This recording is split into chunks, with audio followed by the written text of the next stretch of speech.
All right, we're back. We are COMP397 in the fall 2018 semester, and we're week 6, part 1 of our broadcasts, and we're talking about UI elements with CreateJS. And so why? Why do we want to talk about? Because we've talked about collisions last week, and we want to talk about the ability for us to go to a end screen to actually lose points, gain points, all that kind of stuff. We didn't have a chance to do that last week. I want to get to that this week. But first, I want to talk about your where we are in terms of our deliverables for this year so far. So we did collision detection and response. You guys should have had your lab to do that, lab 3. And then we were supposed to have an assignment 2 that started off with like a simple 2D scrolling game. And what I'm going to do is, like I said, I'm probably going to either give you the assignment today, which will be due sometime next half of semester, so probably week 9 or something like that. And it'll be just a simple 2D scrolling game that you guys are going to be creating, all right, based on the stuff that I've given you for MailPilot. So I want you to kind of use my engine and make your own very simple 2D scrolling game. Now, if you're already doing something like that for your main project, I want you to think about it in terms of if you're going to make your own level, and if you wanted to use your own assets, like for example, Gerardo in team, you already have kind of a scrolling game you're making, but it's going to be like this top-down scrolling game, right? So think about making your own level that's going to support your next release. That's what I want to give you a chance to do, right? So instead of you having to make all new assets and a whole new thing, I don't want you to do that necessarily if you're already making that. For you guys. And I think you guys are kind of doing a scrolling game too, yeah? So think about making separate levels, right? That are totally different, using the same assets and your code base, but making your own scrolling part, all right? And I'll give you requirements on that in terms of what you're going to be creating. Now, for the people who aren't doing that, and that would be you guys, Sergio and Pedro and Wesley, you guys aren't making a scrolling game, so you're going to have to make a little scrolling game. What was that? Our game is scrolling. No, I know. And so that means that you're going to have to make a game that is going to be based on, think about like you have your start screen, your play screen, and your end screen. It's going to be one level. And all you need to do is move around the screen and, basically do your own version, but replacing assets, as an example, with your own. Please don't use all of MailPilot's classes and those things. Make your own classes. So don't make a cloud class. Don't make an island class. Don't make an ocean class. Make something that makes sense for you, right? For your game. So that's what I'm asking for you guys, right? So for the people who already have a scrolling game, these two teams here, the best thing for you to do is make your own level that's separate from the other levels that the other people are doing. Okay, so Kai, as an example, now that you've joined their team, make sure that you make a level that's compatible with their assets. So take their assets. You don't have to make new assets. Easier for you because there's going to be other work coming up, right? Make a brand new level. Because remember, the requirements for this semester is at least 3 levels for your beta. Your beta is going to have level 1, level 2, level 3, some kind of boss monster, right? And I don't recommend, do not put a boss monster in your scrolling game for assignment 2, okay? Don't do that. Make another level. And each level has to be unique and have a unique goal. So give it some other aliens, some other monsters that come across. So this thing is supposed to help you guys with that. For you guys, any scrolling game that you want is okay. It could be this way, that way, whatever you want, okay? But the idea is with your own assets and your own sounds, all that stuff is yours. So basically, it gives you a chance to look at all those things again and explore controlling the game and all that stuff, okay? And it's individual, so it kind of proves to me that you know what you're doing. That's what it's supposed to be, right? It's an individual assignment. It's worth 12% of your final grade. Okay, so that'll happen, and you'll be due next half of semester. But for today, what I wanted to cover is user interfaces. How do I make user interfaces? We covered collision detection last week, a very simple way of doing it, and then we're going to add to that. Remember that week 10 is when your beta release is due, plus another peer review, and then your final release is not the last week of class, but the second last week of class. So that's like week 13. That's when it's due, right? And your final presentation is when you present your game in its final form to the class, and that will be replacing your final exam. So there's no final exam in this course. You're literally producing a final presentation where you're going to come up, show me your stuff, and then show me your game. Like, go through it. And there's only 3 teams here, which is great, which means you have a really great chance to go through details about how your game works, get some feedback, and all that kind of stuff, right? Is it a formal presentation with slideshow or more Yes. of a, okay. Yeah, I want to see everything. I want to see your slide. I want to see your prep. I want to see your process. I want to go through everything with you guys live, right? And then, give you guys feedback and mark you right there, which is really what I want to do. So then at the final day of class, your final presentation, what I want to do is have everything that we've done up to date marked and ready to go. And then you get all your marks and you're done. That's what I want to do by the end. So you have a nice Christmas, right? But the idea is that you've got a whole product that you can show off as part of your portfolio. And so you should make something that you're proud of, right? Not just my requirements. My requirements shouldn't pigeonhole you into making, the bare minimum that I've asked, but rather give you a structure for what I'm asking. So you cover the basics and then you add in your own stuff as well. All right. So next week is the test, and let's get back to what we're doing this week, which is going to be covering the next part. So last week in my messy desktop, we covered, we did lesson 5. This week is lesson 6. Like I did last week, I'm just going to copy paste this one. So I'm going to copy lesson 5, move these things away for now, and paste it, which is going to create another folder, which is a copy of lesson 5. We're just going to call it lesson 6. So here in lesson 6, there's a couple of changes we have to make. I'm going to bring up Visual Studio Code. And what I want to do here is drag and drop this stuff in here. Okay.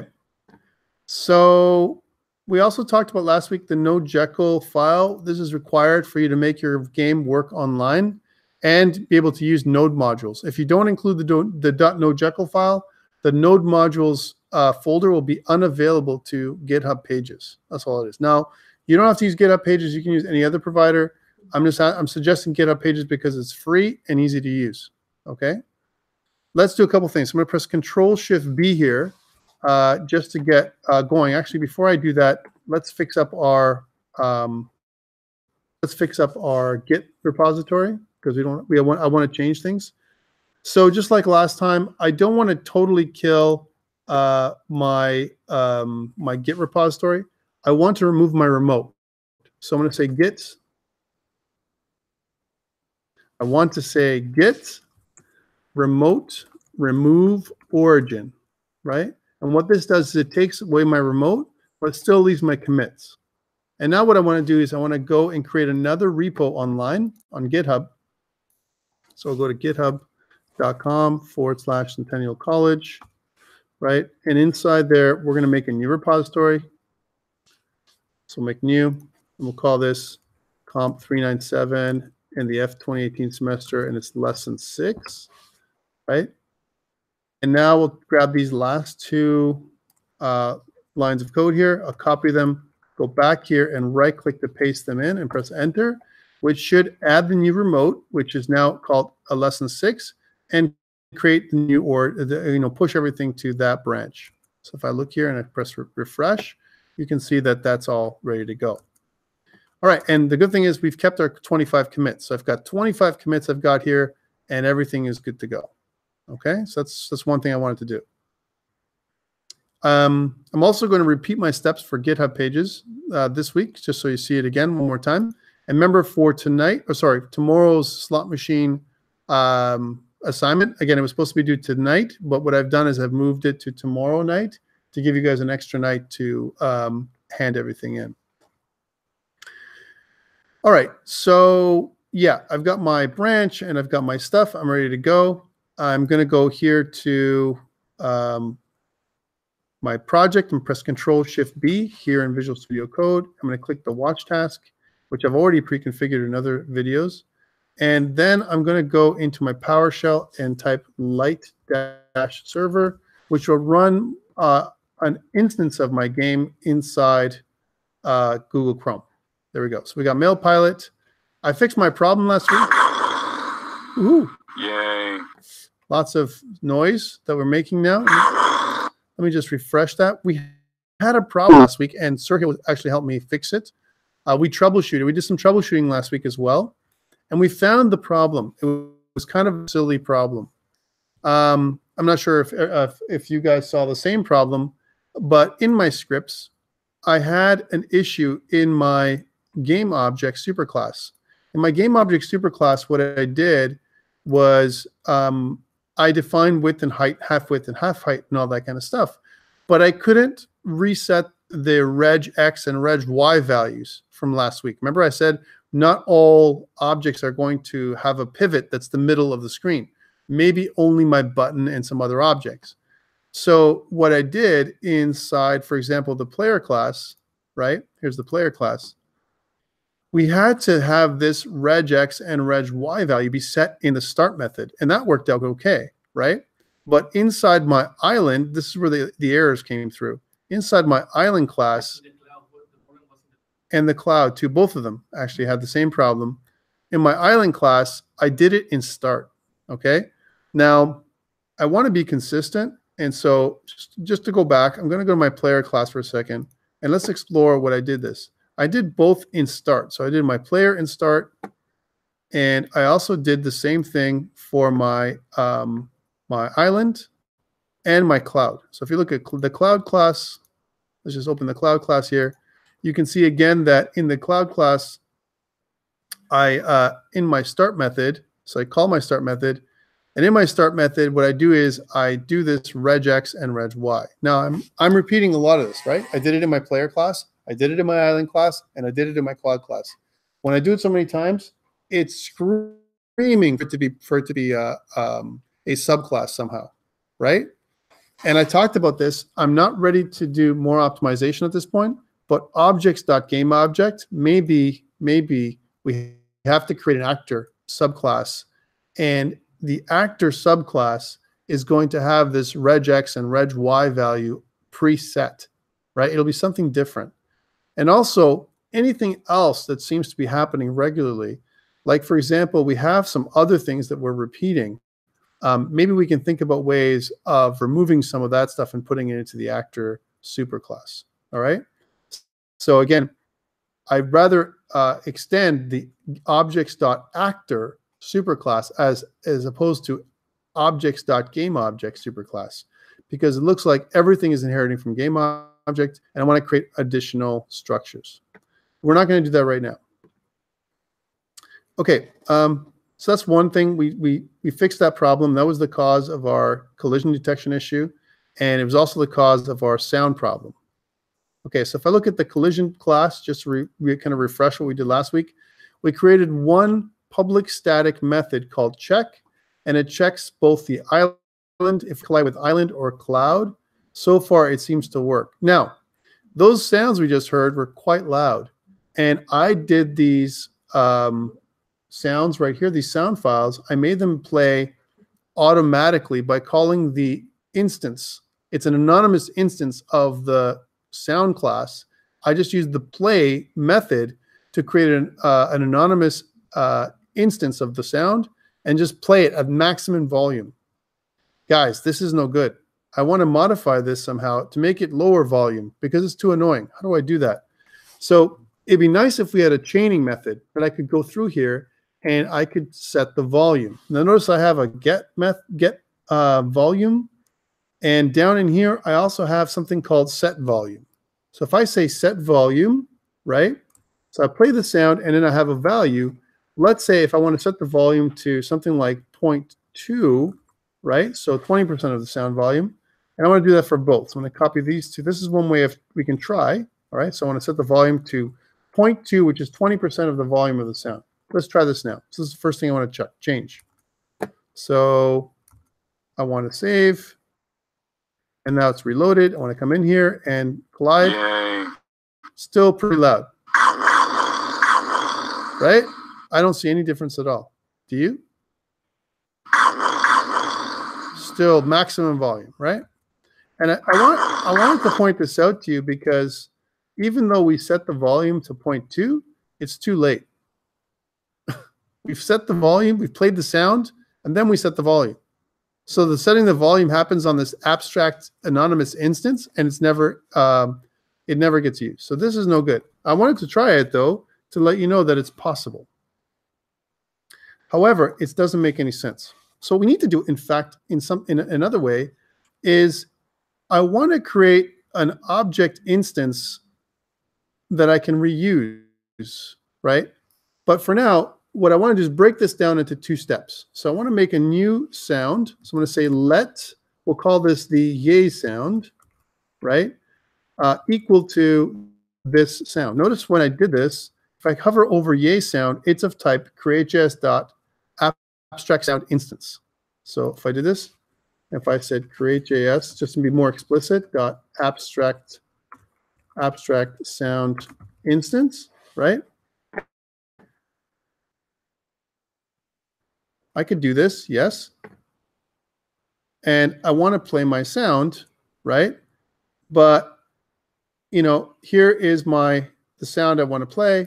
And what I can do is I can specify, you know, some additional things in here if I want to shut the sound off.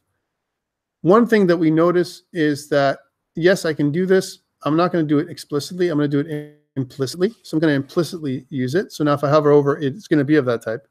But notice I have some other options here. If I click comma, I have interrupt, if any. I'm going to use 0. I have a delay, if any. I'm going to use 0. I'm going to have an offset, if any.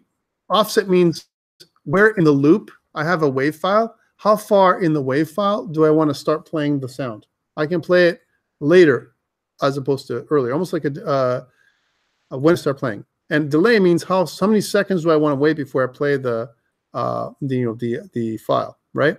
Loop. Do I want to loop? I want to put 0, so I don't want to loop, right? So 0, 0, 0 is the first 3, right? So no interrupt, no delay, no offset, no loop, right? And now here's my sound volume.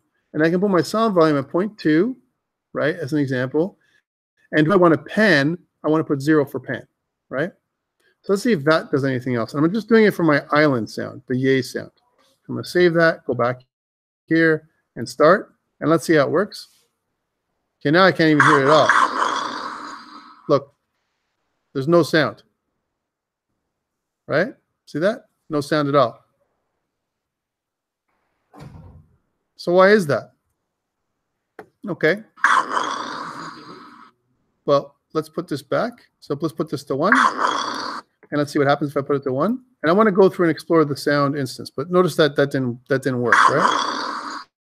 The other thing works, the thunder works. And let's just to make it really super clear to you guys, I'm just going to do this exact same thing. If I take these options here and just put them inside the thunder sound, as well as make a instance. If I say let thunder sound is equal to this, if I did that, and let's change this back to 0, because these are zeros. First of all, let's take a look at the documentation for what it says from my CreateJS sound. All right, so if I go back to CreateJS, and if I look at the documentation for my sound.js, we're looking at another library now, sound.js docs. And if I look at my different objects here, here's my CreateJS sound.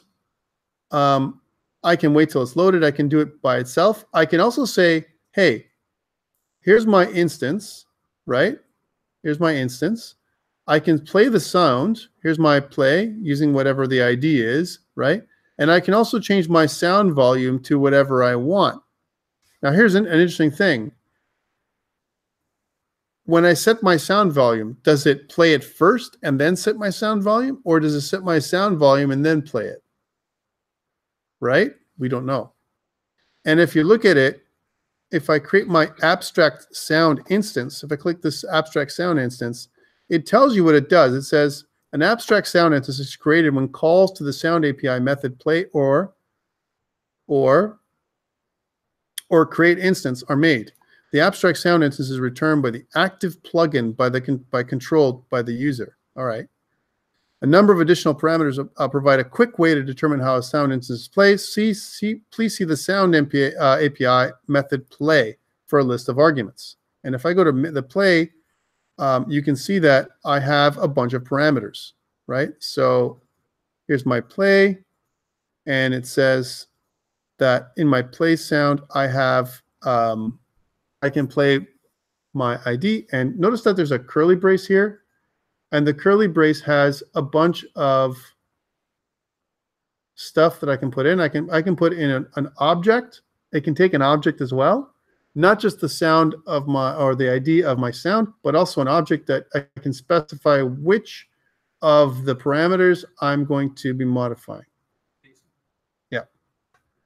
And if you look at the, where it says props, props are the kind of my my configuration. The class play props config is actually something that it takes, and these are all the configurations. Okay, so it says that I could do loop offset volume. If I click volume, what it does is the volume of the sound between 0 and 1, where 1 is 100%. Okay, that's what that is. Okay, I also have delay, the amount of time to delay the start of audio playback in milliseconds. I could do that. Duration, used to create the audio sprites with start time and end time. An interrupt, how to interrupt any currently played instance of audio with the same source, right? And notice there is something called values of defined as interrupt type constants of the sound class with the default defined by default interrupt behavior. If I look here, you can see that there's interrupt none or none. You could do that. An interrupt none is actually a 0. That's what it is, right? And there's many other kinds of interrupts. Play finished, play initialized, play interrupted, play succeeded, and a bunch of other ones. There's a lot of ways to interrupt the playing of the sound. Okay? This is also a way of changing the master sound volume. If I want all the sounds to be 50% volume, I could say CreateJS.sound.volume, and then everything's at 0.5 if it's too loud for you. By the way, everything in this game is too loud for me. Everything. Because they're played at maximum volume by default. All right, so we know this should work, but what the heck? If I save this now and go back to my game, I'm going to get potentially no sounds, right? So I got no sounds playing at all. What did I do wrong? How can I make it better? What do I do? Can I play the sound? Is that what I have to do? Once I've set the sound volume to 0.2, do I have to go in here and go yay sound.play? Is that what I have to do? Right? Well, no, because I mean, it kind of, that would be really weird if I had to do this, right? Let's see if that works. So if I go back, play, and right, no, right? So it would be playing right now if I had this issue, right? So undo. The other thing is that if I took these options away, so these things here, it would play maximum sound, but I want to be able to control it so that I only play the volume. I want to set the volume over here. So I can say something like yay sound.volume is equal to 0.2, all right? And the same thing goes here. I want to say that my thunder sound.volume is equal to 0.2. So would that work? And I want to talk about this for a second, because I want to understand what's happening here. All right, so we'll save, and then play, and then what do I got? That's pretty bad. That's better, right? Look, yay! It's much lower. Yay! It's still pretty loud. Yay. Let's make it even lower. Let's make it like 0.1, just to see the difference. Okay, so save, and let's try it again. Yay! Right, even lower. How does that work? I want you to think about this for a second. Order of operations. Shouldn't I have to be able to play the sound first and then lower my volume so that it would be never taking in effect just like it did before? Well, what's happening is even though my sound is playing asynchronously. It's going to play as soon as it's finished loading. So I call my yay sound. Here's my yay sound. And I'm saying, hey, create an abstract instance. So what this does is it creates a clone of my play sound in memory. So I've got my clone of my play sound, right? But that clone takes time. It actually takes time. Memory for sounds in general for the web is huge, guys. It takes a lot of memory, right? And playing a sound in general takes a lot of time and effort. So by the time it finishes, right, it's going to finish a lot slower than me setting this little parameter. This parameter gets set asynchronously. So most likely that I'm going to be able to set the parameter before I play the sound. I can also set my general sounds overall, the whole sound. I can control my master sound volume to 0.5 or even lower, and then these sounds would be lower still. So let's try that. So I want to add a background sound. So when I start my game, I want my background sound, of an engine to be going when I'm playing my game, and I want this to happen inside of my play scene. So in my play scene, remember this is where all the fun happens. I have a player and an ocean, an island, and clouds. And what I want to do is when my scene starts, I want to instantiate a sound, right? Again, I want to use the sound instance. And so I'm going to make this something that I can access anywhere. And we're going to see that there's going to be a reason for this later on. Private. I'm going to call this the engine sound, which is going to be of type CreateJS.abstract sound instance. Okay, so the type is, so there's my engine sound. What I want to do is I want to create that engine sound at 0.5 volume initially in my start method, right? It doesn't matter where I do it, just before main. I want to kind of go in here and say this._engine sound is equal to CreateJS.sound.play, and I want to play the string, I believe, engine sound. I want to set the volume, this._engine sound. I want to set the volume to 50%. Okay, just like I've done before. So this is kind of the same thing that we did, but the engine sound is going to go as soon as my game starts. I also want to set this._engine sound.loop. I want to set loop to -1. And this means that loop forever. I can make the sound loop over and over again and it won't stop. Okay, two things to check. I want to check to see if I've got the right name for my object. So I'm going to go to game.ts. And in here, I want to make sure that it's called engine sound. That's the first thing. All right, next, go back to play, make sure I save everything, and let's test it out. So I'm going to click start. That's 50%.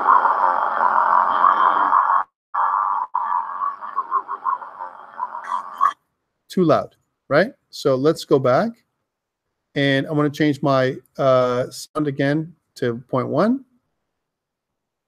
So really much lower, and let's see how that sounds.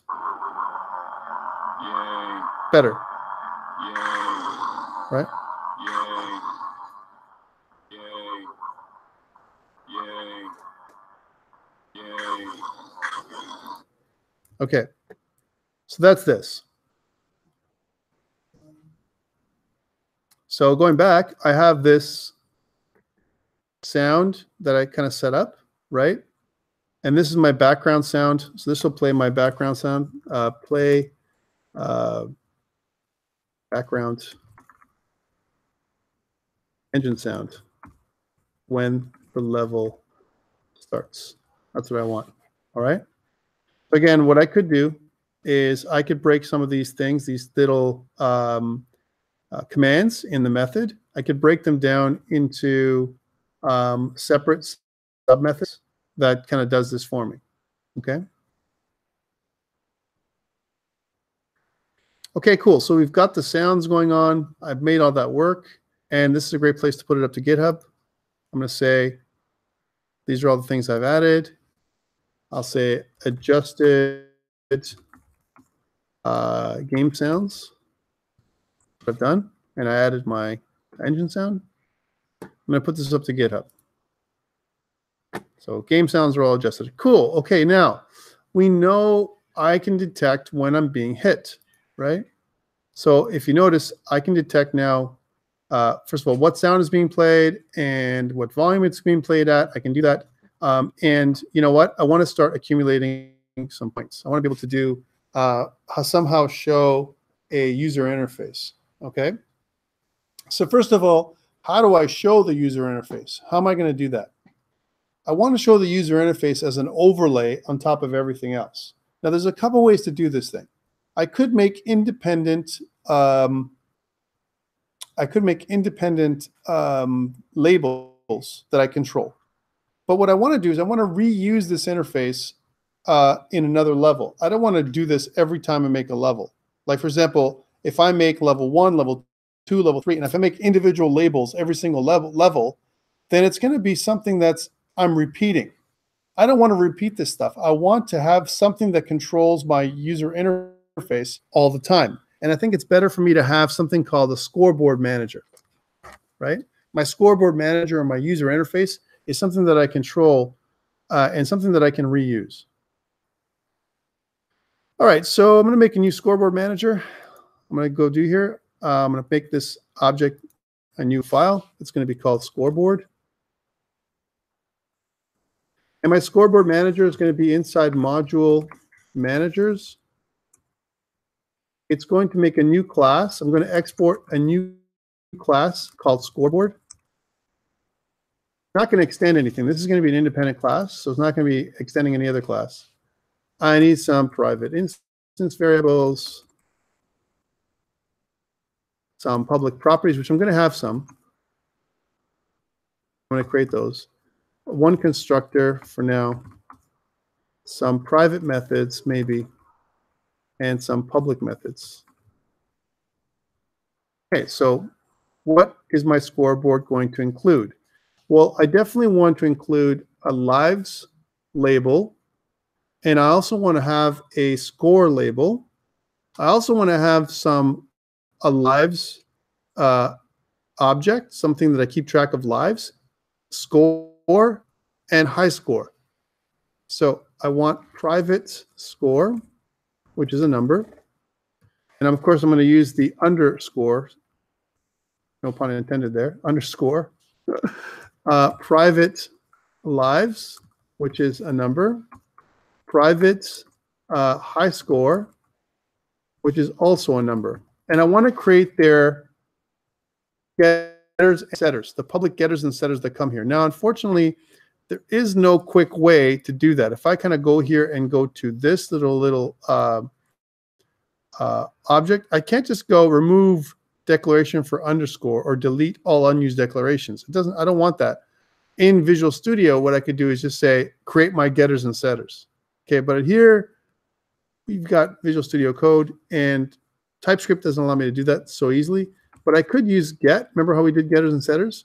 So I'm going to say the keyword get, and then the keyword for the public view of score. So score, right? And what this does is it's going to return a number, and it's going to return, for now, this dot underscore score. That's what score is going to return. So when I put my capital S for score, it's going to return score, this instance member, the data property for this one, right? I'm also going to set, if I want to set score, I want to set score with a new value. So we're going to say that new value for the score, which is a number.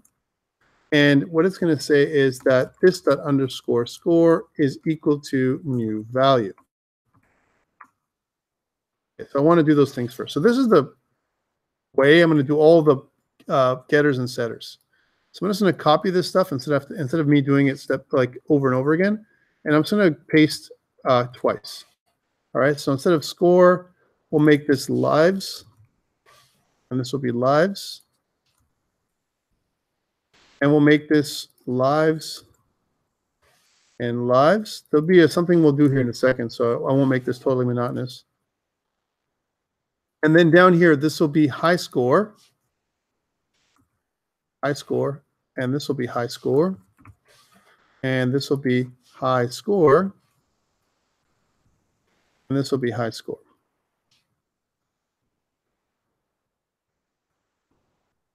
So I've effectively created my getters and setters for score, lives, and high score. Yeah? Are we good? However, those are completely useless the way I've put them in here like this. What I really want is for me to have a couple of labels that I want to create as well. And they're going to be private labels that I keep track of in my manager. So inside here, I want to make two new labels, a private underscore score label, which is going to be of type CreateJS, sorry, objects.label, and another label called lives label, which is of type objects.label. I also want a private underscore high score label, which is going to be of type objects.label. So those are labels. Those are actual objects that I want to create. Okay? So I need these three things. I'm going to come back to the public properties in a second, but I want to declare these things as part of my class. All right, let's keep going down to the constructor. So in my constructor then, I want to make a new constructor function, and it doesn't do anything right now. Some private or public methods. So my public methods, do I need an update method for my scoreboard? So basically, let's think about this. How's my score going to be updated? When I update my score or my lives, my score will be updated. So I don't need a public method. However, an update method. I do need a start method.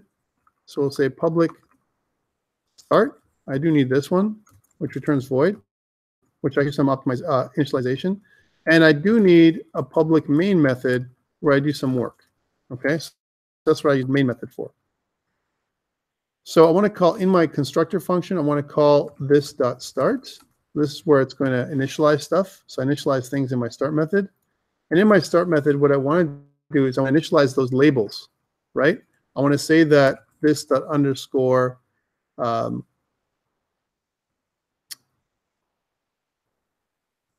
lives label, or we'll talk score label first. Score label, just to be thing, is equal to a new objects.label. And this label is going to have the word score, right, plus some value. For now, I'm going to make it 9999, right, to give me some room to kind of measure how big that label is going to be. My font size is going to be, we'll make it 30 pixels. My font family is going to be consoleless for now. We're going to also have a font color of, for now, yellow. So it's going to be FFFF00. And my X and Y coordinate, I want to put my score label on the right and my lives label on the left. So I got to figure that if I put it on the right, I'm at 640 pixels to the right. And I want to subtract some pixels for score 99999. Let's put it at something like, for now, 350 pixels. So something like that. All right. We'll move it around if we need to. The Y component, I want to put it down approximately 10 pixels down from the top of the screen. And do I want my label to be centered? And the answer in this case is no. I don't want my label centered. I want to use my label almost like as the top, from the top left corner, right? So I can put it down and across. All right, so this is the score label. Let's put my lives label on the other side, on the left side, right? That is a new objects.label. And I want to make it called lives. I want to set the lives to 0 for now. And I want to, my font size should be the same. So we'll say we'll make that 30 pixels. The font family is consoleless. And my font color is yellow again. So it's going to be FFFF00. And in the X coordinate space, I want to make it so it's like, I don't know, 20 pixels from the left. Let's say something like that. So say 20, and again, 10 pixels from the top, and is centered is false. So again, I've created those two labels. Are we good so far. I'm not really doing anything too crazy. I'm just making two labels. Now, I haven't added them. I'm just making the instances of these two labels, right? Okay. What about the high score label? I need to make that too. This dot underscore high score label. And in my high score label, I want to say it's a new objects.label. I'm going to call it high score. And then some kind of high score, like 999999, some big area there. And what I want to do is I want to do my font size as something big, like let's say 60 pixels. And my font family is Consolas. And my font color is yellow again, so it's number sign FFFF00. And now for my X coordinate, it's going to be 320, and my Y coordinate is going to be pretty much right in the middle of the screen. So let's say something like 240. And is centered, is my object centered? I'm going to say true. I'm going to make this center this time. So it's going to be like right in the middle of my screen. Okay, so I've made my three labels.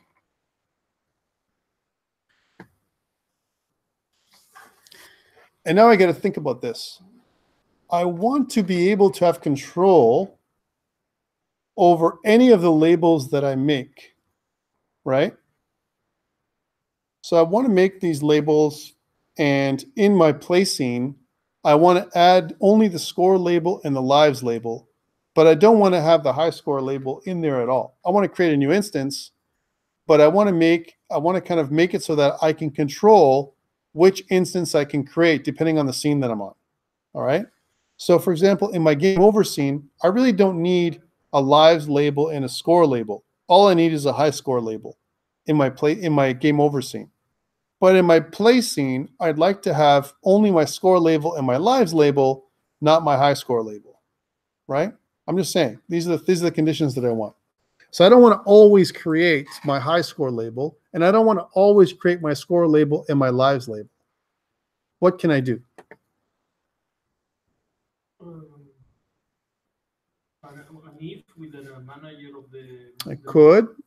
I could pass something into my constructor, right? Right now, my constructor is not doing much for me. Oh. It's like this, right? I could say, whenever I make my scoreboard, right, I can decide what kind of level I'm at. Am I in a play level? Am I in my start screen? Am I in my game over screen? Am I in some other screen? I want this. My scoreboard is really like my user interface, right? So I can kind of decide what I can do. I can pass in if this is the game over scene or if this is the play scene, right? So I could pass in some kind of Boolean that says is game over, right? Which is a Boolean, right? And I could keep track of that here. So I can make that something that I kind of set. Private is game over, which is of type Boolean. This is some options, guys. We may decide not to do this, but I'm just putting it up there. And I could say that, you know what, when I construct my new file, I could say that this dot underscore is game over is equal to is game over. I could say that, right? So whatever I set it to, if I set it to true, it's game over. If it's false, it's something else, right? And I could also make it so by default, I have a default setting for it, which is false. Okay, so what this does is it says, hey, this is my optional value. If I don't set anything here, I don't have to send anything in here. And if I don't, then it's automatically false. It's not the game over. And remember what I did when I came to making documentation, I could use document this again, which instantly tells me that my Boolean, my parameter is game over is an optional parameter. It's an optional parameter. Cool. So this is my is game over. Now, when I come down to here, I can say in my start method, I can say, well, the only time I want to create my high score label is if it's game over. So I can say if not is game over, this dot underscore is game over. If it's not that, then do this part. Go in here. And then I'm gonna fix this up in a second. Else, if it's game over, then only do this part. So I don't have to you know, instantiate view objects when I don't need them. Right? Depending on what I do. Are we good? All right. And then what I want to do is in my main, again, I can have that same check. I can say that if not is this is game over, I can do something. And if else, I can do something else, right? And what I want to do here is add it to the scene, right? I want to add it to the scene that I'm in. Whatever my parent scene is, I could add this stuff into the scene when the game starts, when my scene starts, right? Okay, but here's a challenge. How do I know what the scene is? But I have that information, right? I have that information in my current scene. I could say that managers.game, and then you look at it, there's a bunch of stuff that I have access to. So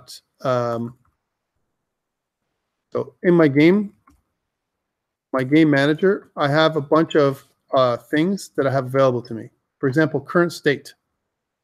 I also have my asset manager, right? I have these two things. I also have my stage, right? So these are things that I have available to me. One thing I don't have is my current scene. I don't have that, right? So in my game manager, if I go back to my game manager, what I could do is I could set my current, not just my current state, but also my current scene, whatever that current scene is. So public, static, current scene. I want to keep track of that. And I'll make it type. It's a scene. So objects.scene. That's my scene type. That's my current scene. I never kept track of it yet, but I'm going to.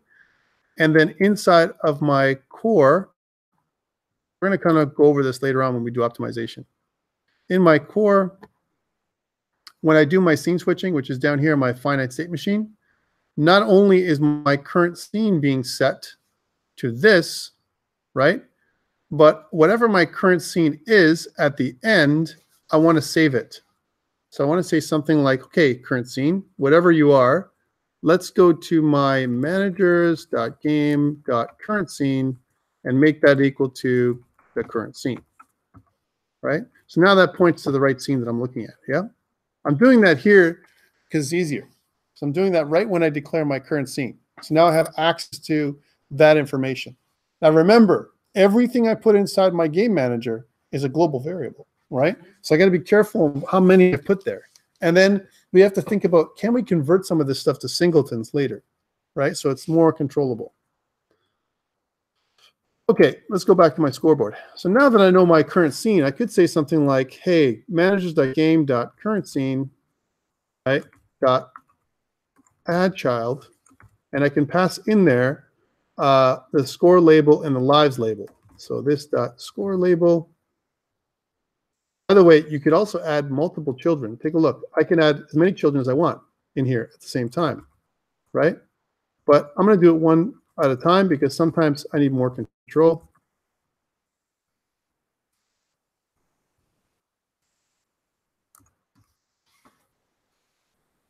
Here's my lives label. Okay. And else, just in case I'm the game over scene, I'm going to say managers.game.current scene add child, and then it's this dot underscore high score label. Okay, so that's what it did. Okay, so that's what the main does, and we're going to call main from start. So first we're going to initialize, and then we're going to call main from start, which what this does, the main method, we're going to initialize objects, right? And this one is going to add objects to the current scene. What we do here in my main, right? So he kind of broken it down this way so I can separate those two things, initialization from adding objects to the scene and doing other things. All right, so that's what those two scenes, those two methods do. Now here's something I want to be able to do. When I call if I set the score, I want my high score label to be changed immediately. I want my high score label to be changed, right? I want you to think about this for a second, what I'm trying to do. So I'm saying something like this. So I score, my score comes in, get my score. There's nothing new here. I'm just returning my score. But what about when I set my score? So I set my score, but I want to set something else. I want to do something like this. I want to say that, okay, when I set my score, I also want to change my label. I want to say this dot underscore score label, right?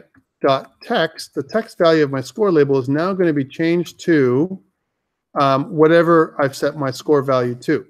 So for example, it'll be score and then plus this dot underscore score. Whatever I change my score value to, I'm going to change my score label to reflect that. Okay? So this is where it's a good use of properties, right? Because I'm doing more than one thing than just setting values to my properties. Whenever I set my score, I change my score label. Same thing with lives. Whenever I set my lives, so my lives label, text, whenever I set my lives, I also want to set my lives label to something else. Okay, that's what I want to do. So I want to do that anytime I set my score and my lives. Okay? So that's something of a start. I'm going to start these off at 5 lives or whatever, and whatever score I want. I'm going to set this up to whatever I want. Same thing with high score. High score, whenever I set my high score, so I'm going to say that this dot underscore high score label dot text is equal to high score, and then plus whatever the high score is. Because that's what these little functions do, these setters, which are set mutator functions. That's what they do. Okay, but let's take it one further. When I set my score, shouldn't I check to see what my high score is? Well, that's interesting. But that's weird. Because how would my high score persist? Just saying, right? So these are things we have to think about when we come back. Because remember, I'm going to have an object called scoreboard, and my scoreboard is going to be a new object every scene, right? Or should it be? So let's think about that. Or should I make it a singleton? So my high score, my scoreboard is only instantiated once, and it persists across all the scenes. It's something to think about. Huh? Could be. Could be something that I persist from one thing to the other. But I got to think about how to do this. If I make it a public static, then everything in the constructor function is dead. It will never be triggered, right? If I make it public static. So we get it. I'm just telling you. And then the getters and setters are all out the window too. We can't use getters and setters if it's public static, if my object is that way. Okay, if you think about this. Not the way we've written it. Okay? So maybe public static isn't required, but I got to do something else. I got to keep track of stuff in a different way. All right? So I could keep track of my high score and my score in my game manager. I could do that. I could have 3 more values, score, high score, and blah, blah, and whatever, in my game manager. I could do that. Okay? If I did that, I have duplicates. So now look. Sure, I have this. This is local things that get tracked. But then I also somehow I'm keeping track of them in my game manager. So it's kind of like, it's like duplicating what I got, right? I'm just pointing it out there. So we have to think about what I'm doing here. I've got this thing, it's going to control my UI, but it's also going to be keeping track of my score. Well, let's test out what we've got and then modify it as we go. So first of all, I want to go back into my, my index.html page, and I want to add a reference to my new score manager, right? So where would I add that? So I've got my game object, my label. I need to know about labels, so it's going to be under here somewhere. Hey, guess what? There's my collision manager. Does my collision manager need to know about score? It does, because I'm going to modify my score based on collisions. So I'm going to go back in here and say something like script, and then, oh God, script source. There we go. And then it's going to be /scripts. Oh, wow. /managers /scoreboard. All right, so that's the manager I added in, my scoreboard manager. Collisions knows about my scoreboard manager. Okay, they know about this. Scoreboard manager needs to know about the scene class. It needs to know about that because, and it also needs to know about my game manager superclass, my game manager, because we have there. My scenes need to know about my scoreboard because they're going to instantiate a new scoreboard every time. All right, let's go back to my scoreboard class now. Okay, so I've got everything working. How do I use this thing? So in my play scene, so I'm going to go back to my play scene because that's the only level I have right now. I need to instantiate this object. I'm going to call this the scoreboard. So private scoreboard, which is of type managers.scoreboard. That's what it is. And what I want to do is in my start method, I'm going to instantiate it somewhere. Where should I instantiate in my start method?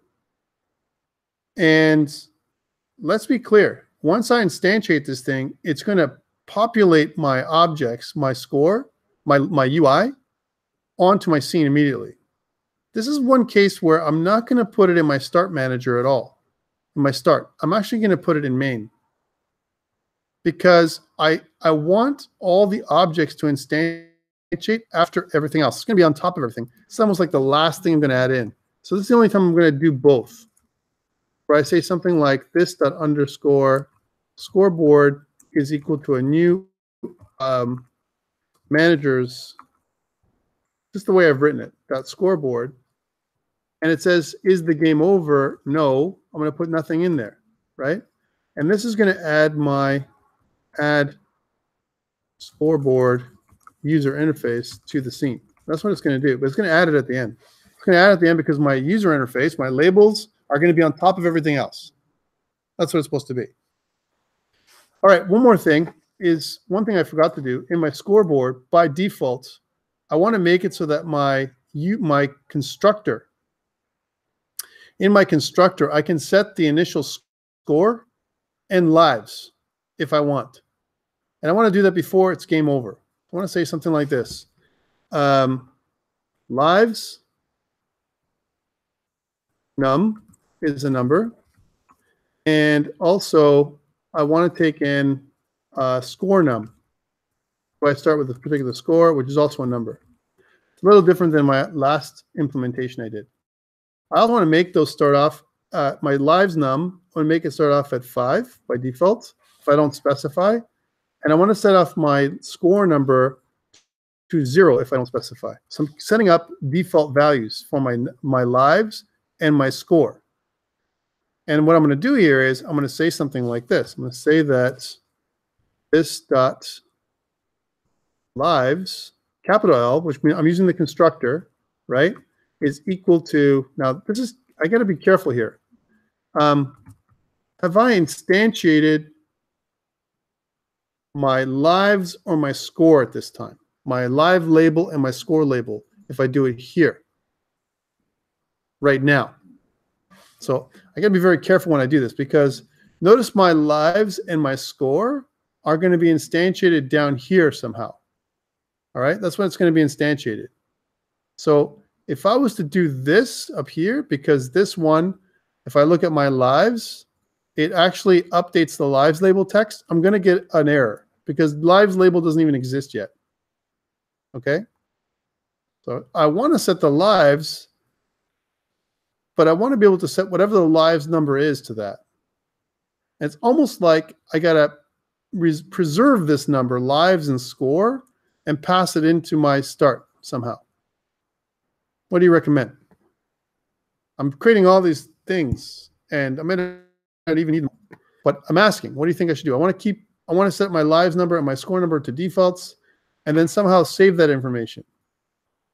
And then when I instantiate my score label and my lives label, I want to measure it right. That's why I did it this way. Maybe live should be actually double digits, like 99, right? So I'm probably not going to have more than 2 lives, or 99 lives, right? And the reason why I'm putting it this way is because it measures things correctly when it comes to setting the label, the size of the label properly. Okay, so that's what I want to do here. So I don't want to set it here necessarily, but somewhere in my main, whenever I get to my main, before I add stuff, I want to be able to set my lives label to a default value. So how do I do that here? There's got to be some way of setting up my score and lives and all that kind of stuff so that it is set up one time, right? But only if I'm going to set my lives label text value after I instantiate it. So how do I do that? What do you guys recommend? I want to set I want to do one of these. I want to say this lives is equal to lives num. That's what I want to do. And I want to say this dot score is equal to score num. You know, I want to do those things. And I also want to set up by default my high score. I want to do that too. Why not? I'll put that in there too. I didn't have that, so I'll say high score num is equal to number, and I'll set that to 0 by default, right? And I'll say the same thing. I'll say that this dot high score num high score is equal to high score num. There we go. Okay, I want to do this. This is what I want to do, but I can't do that here. Do you understand why I can't do that? Because I haven't instantiated those things yet. I haven't gone to start yet. You can put the lines after the start. But then start also calls main, right? And main does all this. It adds it to the screen, right? And I could do this. And I could put this under start. But how would be the order work? So let's look at this. I do is game over, blah, blah, blah. I go to start. I instantiate some stuff. And when do I come back from all this? Well, I do it after I add things to the screen. Is that okay? And the answer is yes, it is. It's okay because I can modify a label after I added it to my scene. No problem, right? That's what I'm going to do. And that's what I'm going to do here. So just like you said, it's good thinking. I'm going to take this stuff and I'm going to go and put it down here. But there's something I got to mention as well. High score label and lives num and high score num, I got to check to see if it's game over or not, because I won't even have a high score label unless it's game over, right? And I won't have lives and score unless it's not game over. So I got to do that check here again. It's almost like I'm checking that over and over again. And when I start doing those kind of things, I got to think, is there a better way? Kind of makes me think about that, right? So I'm going to say if not is game over, I can do that here. And then else, just like I've checked everywhere else. I'm already checking for those conditions, right? So here's I can put this stuff in here, and I can put this stuff in here, because I don't want to set these things up. I want to do anything with these things unless it makes sense. In fact, I will discard the information from my constructor if for one of these conditions, lives num, score num, and high score num. I'm going to discard information here. I'm just putting it out there to you guys so that way you don't get mad at me later. Okay, cool. So it looks like we're good. Let's go back to my play scene. Here's my play scene. And I instantiated this stuff. It says that lives num is a number, score num is a number, high score num is a number. Do I have to make any changes? Well, no, because I set that lives num is equal to 5 and high score number is 0 and his game over is a Boolean, which is false by default. So because it's false, it's not the game over, which is going to make my lives num 5 and my score num 0. So this should be okay. Let's see if that works. So we'll start. Oh man, what happened to this part? Well, I added it in. Here's my scoreboard. My scoreboard, I did this, right? And what it's supposed to do, right, is when I do this,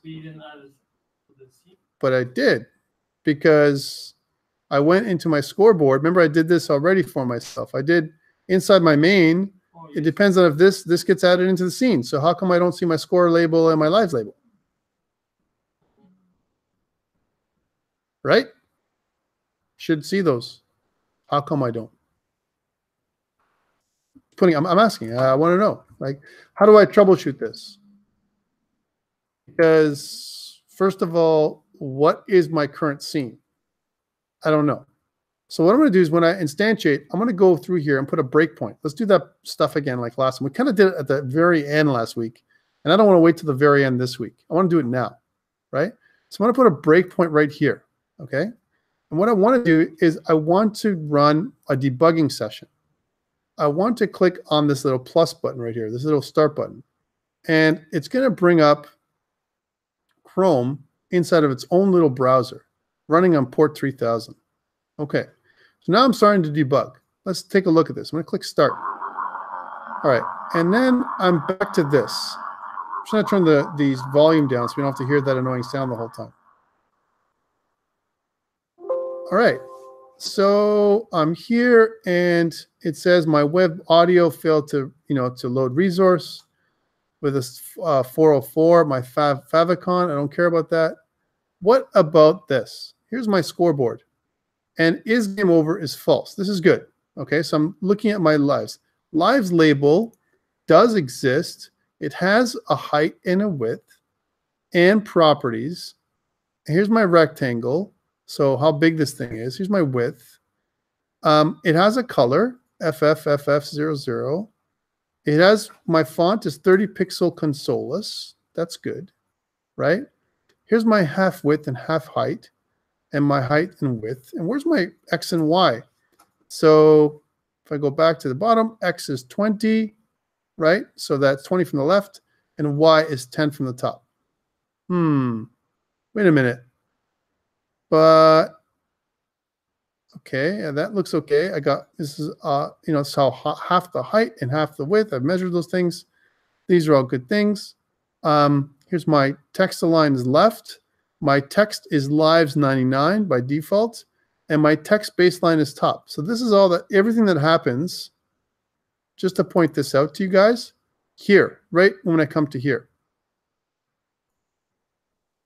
So I've already instantiated my object, and I'm inside, by the way, I'm inside Scoreboard, right? I'm inside my Scoreboard. I've already been constructed, right? And I haven't added myself to the scene. This is when I'm going to finally add myself to the scene, all right? So in my constructor, I called this thing here, and all these things got delivered right here. Okay, so lives label and score. My high score label, though, is undefined. Look, is this right? Yes, of course it's right, because high score label doesn't exist because my game is not game over, right? That's good. Okay, cool. So now let's go to this. Let's skip to the next line. Doop. All right. Is game over is false. This is good. And now I'm going to add these two children to my scene. Let's go to the next line. Okay, cool. So let's look at managers. Okay, and it looks like my game manager. Here it is, my game manager. And here's my game. Current scene. Okay, current scene, current scene. So I'm going to I'm just hovering over this to see all this. I'm just going to reduce this for now. I'm going to kill the debug console for now. Okay, I'm going to look at that later. Just give myself some more room to look at this. So I'm on this line right here, which means this line hasn't triggered, but this line has. So my current scene, if I look at it, and if I go through, it has one child, okay, array of one, my children. And it says that my prototype, what's wrong with this problem? Why? How can my current scene only have one child? Look, here's my current scene. It says my current scene has one child. Okay, well, let's take a look at my debug canvas over here and see what this says. So notice these are all my variables, all right? My lives load label, lives label is all this stuff. I don't care about that. I do care about my current scene, which is in my managers. So here's my lives and my score. Lives and score for my score label, right? Because right now I'm in the scoreboard, right? Lives and score for my score label they're undefined. All these strings are undefined. How come they're undefined?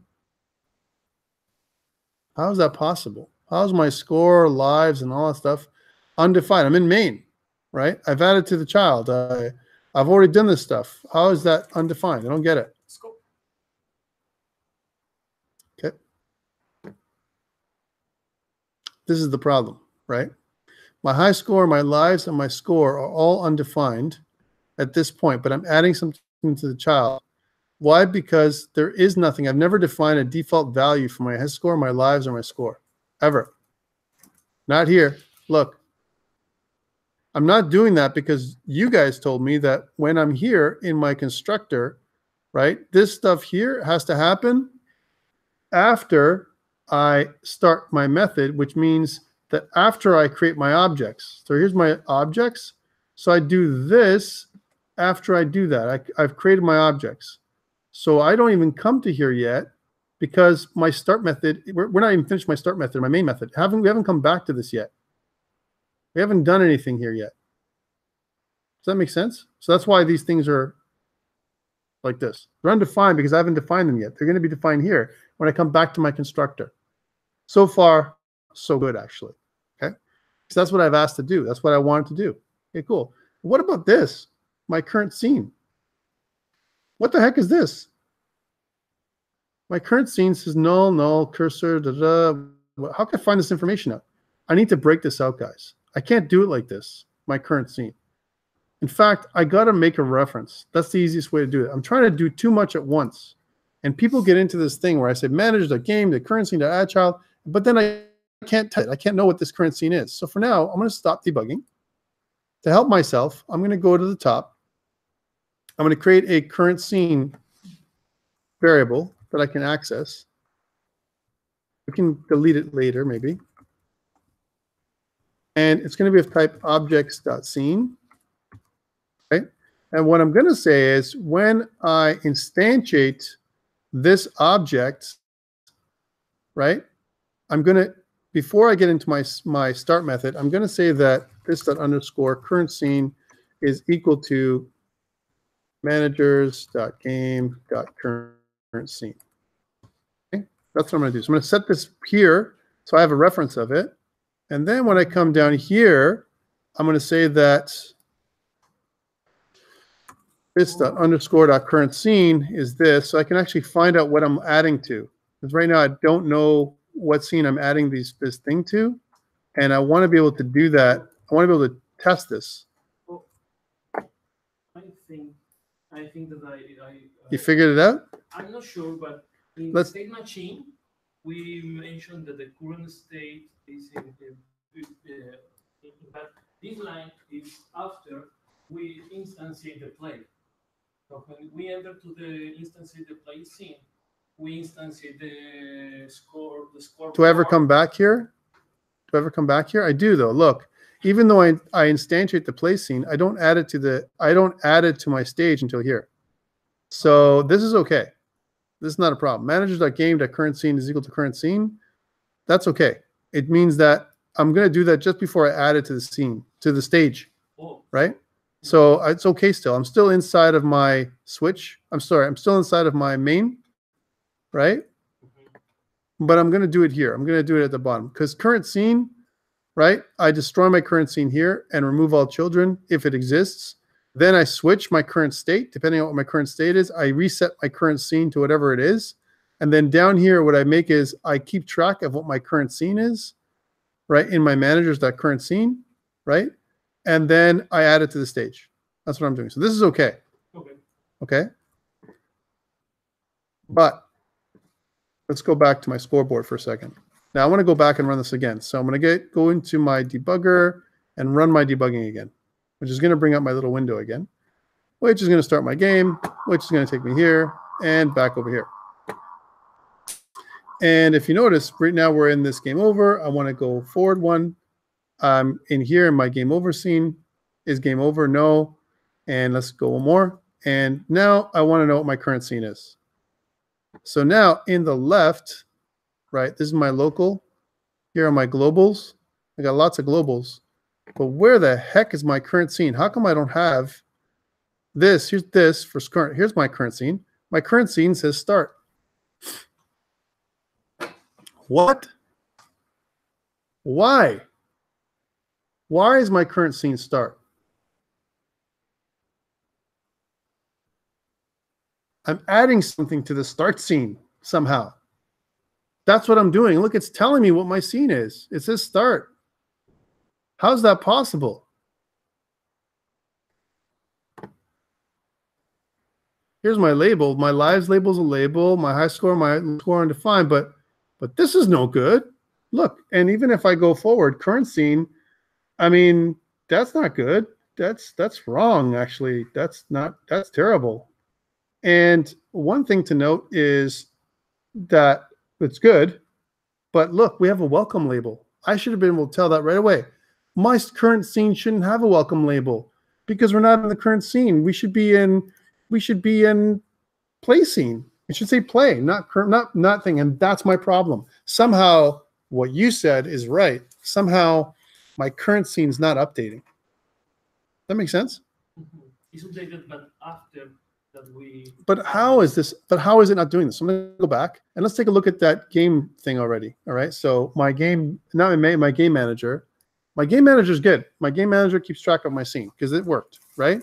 But inside my game.ts and my core, we're just troubleshooting here. So let's understand what's happening. So my current state is switching. I'm accessing my current start. And then I'm here. I'm saying my current scene is equal to current scene. Huh? The constructor is on the when you say current scene is equal to new scene.play, in this moment, the instance of the... That's when my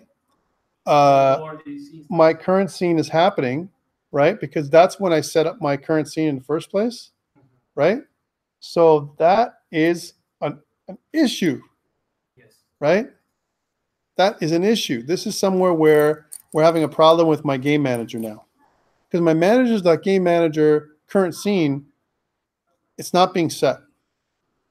Does that make sense? Because it won't be set until my play scene. My play scene is going to set up whatever it's going to, as soon as my play scene is created, my scoreboard is going to be created. And as soon as my scoreboard is created, it's going to look at the current scene, but then after I'm resetting my current scene to whatever it is.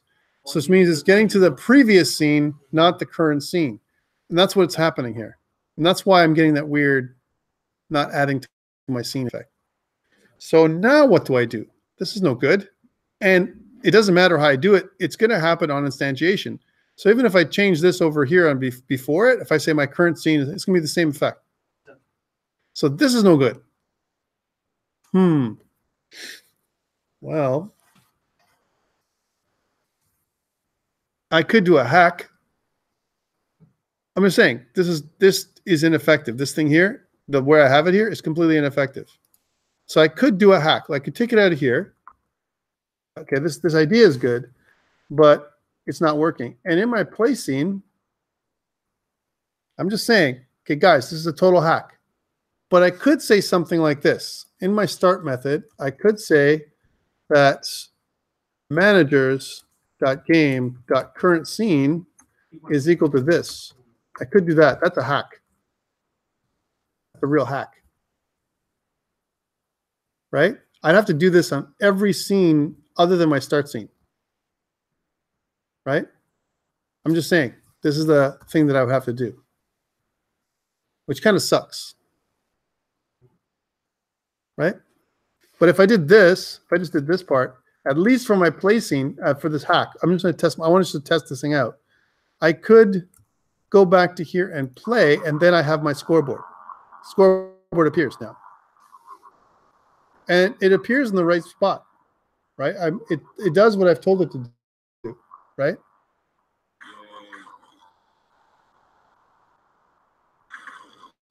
Okay, where we're going to have problems is when we go to my game over scene, or when I go to the next scene. It's level 2, level 3, level 4. This is okay here for this, whatever the current scene is. It keeps track of the current scene inside my play scene. But it's like, that's not where it should be. Anyways, we'll go back and fix this later. We're going to keep moving because we have to. Remember I told you, optimization later. Focus on development and make it work, and then optimize after. So we should make a note here. We should make a note that says, hey, we have a to-do, which is, optimization. Yeah, this is a remove this hack. Remove this hack. That's what I'm going to put in there. So something I can always go down here and look at this to-do and say, hey, this is something of a hack. I want to get rid of it. I know this is a temporary measure. It works for now, but I got to figure out something else later. Maybe there's something else I can do. Okay. Next. So now that I did this in my collision manager, I want to update my scoreboard. But first, we did all this work. Let's go back to GitHub, right? In my source control, I added all this stuff. I'm going to say that I successfully added my scoreboard manager, added my scoreboard manager. And then press play.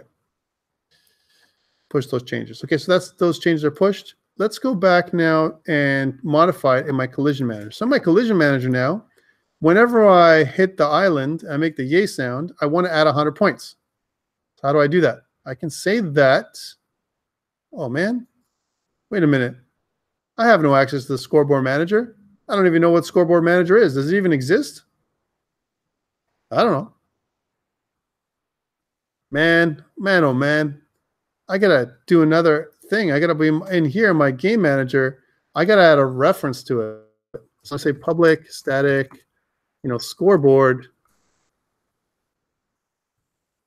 Here's my scoreboard. Is of type managers.scoreboard.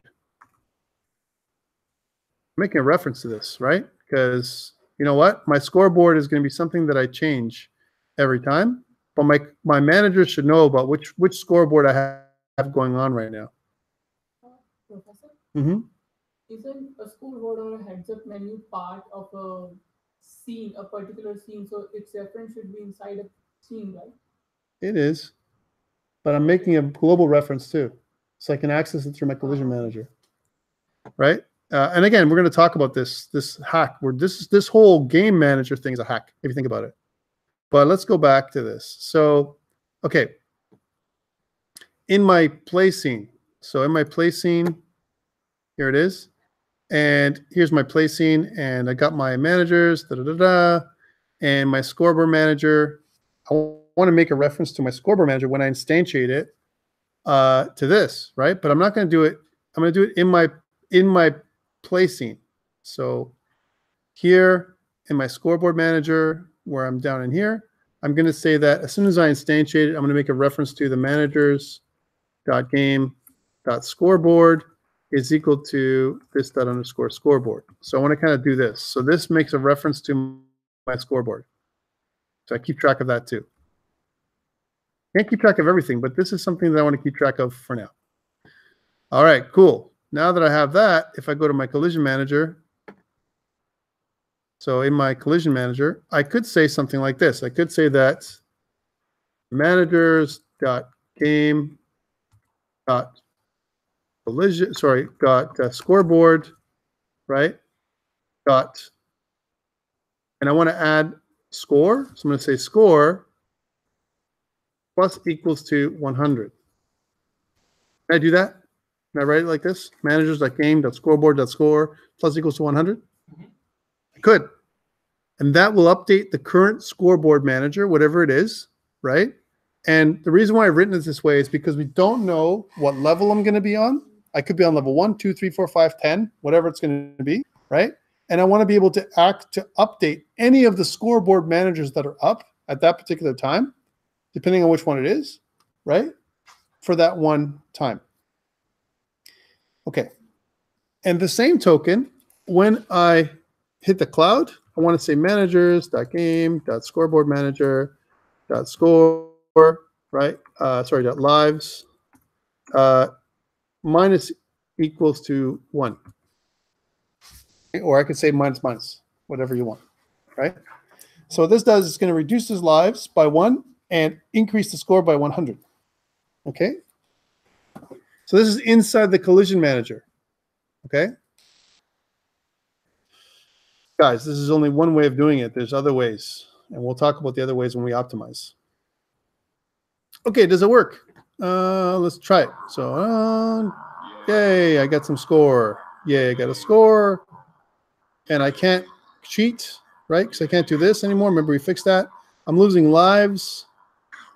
And then, oh, man, wait a minute. I'm going to like -4.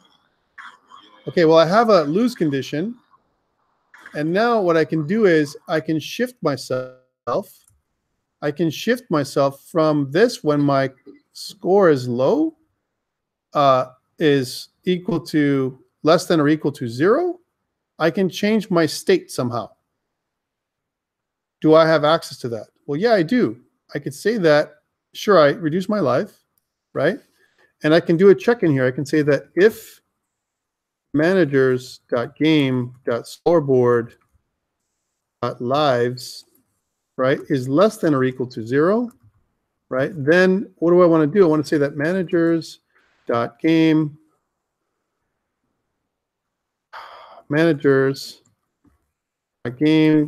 current state. I want to shift the state. Current state, right, is equal to my game over state, which is, how do I do that? Config.scene.over. Does that make sense? How can this work? Remember, I'm listening for any change of state every frame. When my state changes, right, then this is going to happen in my main game loop, in my core game.ts file, right? So when I change the state here, right, it's going to take me back into the finite state machine and push me into my game over scene. That's what it's going to do. So we should see right now, when we lose my lives, I should go into my game over scene. But my friends, there's going to be a problem. You don't have an over scene. I have a game over scene. I made that. But the problem is, I don't know what it looked like. I never tested it before because I never got there yet. I've never done that yet. It's the first time I'm going to my game over scene. All right, let's try this out. So, start. I play. I get some points. And then I die. Game over. Wait a minute. How come my engine sound is still going? I've destroyed my scene. How can I keep having my engine sound? Why is that there? Oh my God. Did I make a crazy error? That's the problem I was talking about. There's no error. Remember what I said. When you make a sound instance, especially a sound instance that's global, because that's what it is. My sound instance, and no matter when I make it, is global. It's going to go on, especially I'm making it loop forever. It's going to loop forever as long as my game is playing. So I need to stop my sound instance. So the way to do that is inside my play scene. I go back to my play scene. Here's my play scene. And inside my play scene, remember that I also have a destroy function. my destroy function in my play scene is also going to stop my sound. So I'm going to remove all children, and I'm going to say that this dot underscore engine sound dot stop. I got to stop the engine sound. Okay, that's inside my destroy method. Because remember, that's why I made up here. That's why I made a engine sound abstract sound instance, so I can control it. If I didn't, and I just started playing my sound, there would be no way I could stop it. So my sound instance, when I make a sound instance, it gives me the ability for me to change the volume, start and stop it, restart it, do whatever I want with it. And that's why it's important to do what I did. Let's test it and see if it works. So I'm going to play, start. I got some points, and I'm over, and the sound stopped. If I click restart now, it should play again. Oh, man. What happened? My game over scene doesn't work. Why? I never tested it. Let's fix my game over scene. So first of all, okay, I made my sound stuff, my score works now, and it has a lose condition. So let's go to GitHub. I made some stuff work. And what I've done is, so my scoreboard is semi-functional, I'm going to say. So it kind of works, but it doesn't do my game over yet. So scoreboard works without a high score. So, and then push. What's all this? What did I do? Scoreboard update. That's a mistake. Yeah, I pushed that. Okay, good. So that is that pushed everything up to GitHub. So you should have all that stuff. Great. Now, what happened to my game over scene? Let's go to my game over scene to investigate. A couple things. I got my game over label, my ocean, and all this kind of stuff. And what happens when I click the button? Guess what? It's been grayed out. Nothing really happens yet. What I want this to do is start the placing. So I'm going to say that managers.game.current state, right, is equal to config.scene.play. I want to replay. That's what that does. That's the only thing I have to change in my game over scene for it to replay. So save that, go back to my game, start over. I get some points, and then I die. Game over. I click restart. I play again.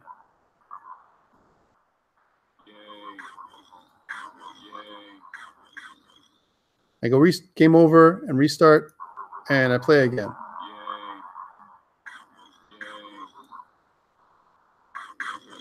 Restart, and I play again.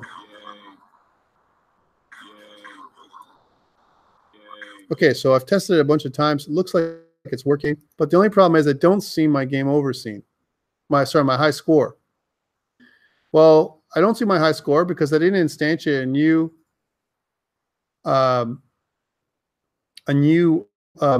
scoreboard. But if I instantiate a new scoreboard, oh man, what am I going to do, right? Because if I instantiate a new scoreboard, I mean, I'm going to lose my high score label. I'm going to lose my high score. My score is going to be wiped out, right? My score is going to be wiped out whenever I instantiate a new, a new scoreboard. Singleton is the way. Singleton. So what do I do? How can I make a singleton? Because I want to make a single instance of my scoreboard that lives outside of my play area, but that knows when the play scene is active so I can add itself to it. That's a weird thing. That is like, remember, singleton would work great, but the problem is that inside of my scoreboard, I add my labels, right? So what if I don't do that? What if I don't add my labels automatically in my singleton, but I have a function to do it for me? Well, I have a function to do it for me. So for example, maybe I have a function that says add score and like lives and score labels, like something like that. And then I have another one that says remove add and score labels. So I can move them, and or actually it'll happen automatically.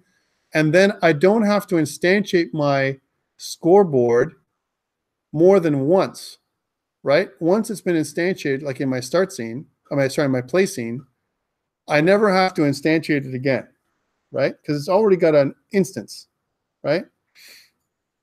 Or I can make my scoreboard, as part of my game, my core game, but never in my, I don't add it in. I won't add my, I don't have to instantiate in my play scene. It automatically gets created, and it lives from inside of my core game scene, right? And once I have it in my core game scene and it's alive, then all I do is make it, my labels appear or disappear. I never have to uninstantiate my object. I just have to add my labels back in, because at the end of the scene, when it gets destroyed, it removes all the children, but it doesn't kill my objects. My objects still live forever. Okay? But here's the problem. What I've done in my scoreboard is I've made it so that it only creates the game over, my high score label, when I have a game over. And what I'm telling you is we need to remove that. We need to restructure my whole scoreboard so that I can live in any scene and get instantiated inside my core game. That is one option. Option two, my friends. Option two is I create a high score inside of my game scene, my game manager called high score. And what I do is every time I add score, I compare my high score to my game manager high score. And if my score is higher than my high score, then my game manager high score updates. And I don't make any changes right now.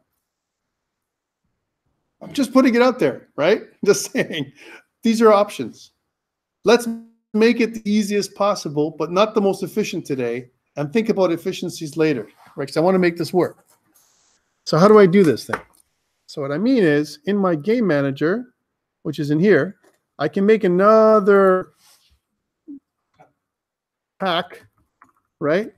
Which is a public static high score member, which is of type, it's a number. That's all it is, which is a high score. And what I'm going to do is basically, it's a static, yeah. And what I'm going to do is, by default, when this thing gets created, I'm going to set it to 0, which is really bad. Okay? That's why it's so bad, right? I'm going to say that to do remove this hack, okay? Because this is a hack. This is no good. In fact, some of these are no good. But definitely this one is no good. I don't like this one because it keeps a kind of a global high score. That's what it does, right? And why do I have my score manager in the first place if I have a global high score, right? That's the thing to think about. Okay, let's go back to my scoreboard. Scoreboard's not going to work any different. It works okay. Where I got to fix it is I got to do it in my collision manager. In my collision manager, now I say that every time I add a a yay sound or whatever, when I do this, I add to my score, and then what I do is I check to see if if managers.game.high score, right? If my high score is less than the score, it's less than or equal to, let's say. Well, it's less than. We can make this we can make only one in the loss condition. In the lose condition. I could do that. But then, so you mean down in here? Mm-hmm. I could do that. Yeah, so it doesn't do it every time. Yeah, I can do that. That's totally fine. I mean, it's still a hack. The way we're doing it, it's still a hack anyways. It doesn't matter, right? So if managers.game.current state is config.over, that's good. And right away, I'm also going to say that I'll check if my managers.game.highscore is less than or equal to the current score, managers.game.scoreboard.score, managers.game.highscore is equal to my managers.game.scoreboard.score. That means that if somehow my high score is less than or equal to my new score, whatever it is, then now my high score is equal to my new score. And that should take care of resetting my high score for now.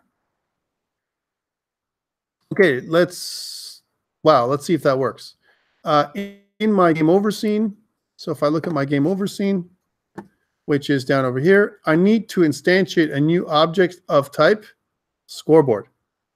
I need that, right? So inside my start method, I need a new scoreboard. So private, this is where we want to avoid. This is hacks that I'm talking about. So we're going to say scoreboard is of type objects, sorry, managers.scoreboard. Okay, yes. And we're going to separate it because I'm going to try and delete it later. And down inside my start method, what I'm going to say is that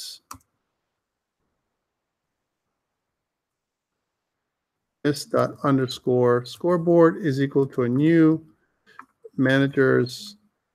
I can't do it here. No, can't do that.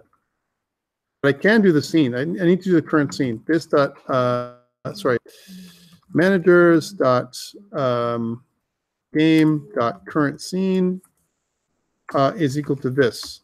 I need to do that. Oh, that's another thing I have to think about fixing somehow. That's not good. And then when I come into my main, right? Here's my main. Let's just format my document because that doesn't look right. Yeah, that's better. In my main, what I want to do is I add my ocean, my game over label, my restart button, and I do this. And then after all that stuff, then I add in my scoreboard.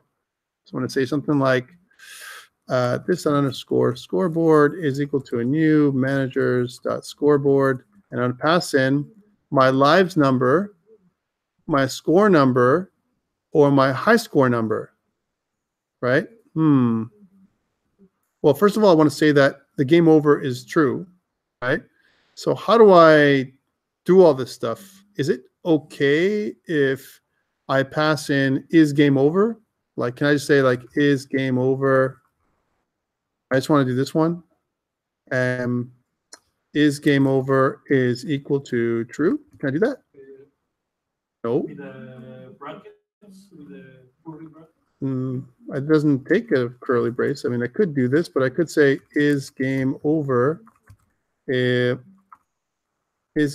game over is equal to true. But that would be only if and only if I took some kind of properties, and I don't take a property list.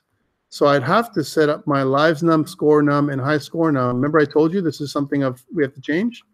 My lives num is 0. My score num, you got to be careful. My score num is 0, right? So I don't care about my score or lives, but my high score num is what is coming from managers.game.highscore. And then I want to set my is game over to true. That's the scene I'm in. And then I want to say that managers.game.scoreboard is equal to this._scoreboard, which is also a hack.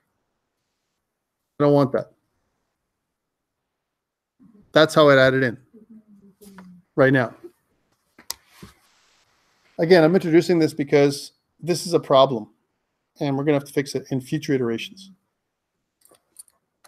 Again, there's lots of other ways to do this. I did it differently in a previous session. It worked differently. Okay, so is this going to work? I save it. Let's go back out to my game scene. Starts. Let's get some points. Okay, I got 200 points. Okay, it worked, but it overlapped with this. And wow, it's totally not centered. Okay, what the heck? What happened? Okay, so yeah, let's go into my scoreboard again. Back to the drawing board. Here's my scoreboard. Let's get rid of this little breakpoint. I don't want that right now. Yeah, this is good. High score, because it's so big, I kind of give it enough space so it's be this big, which is kind of okay.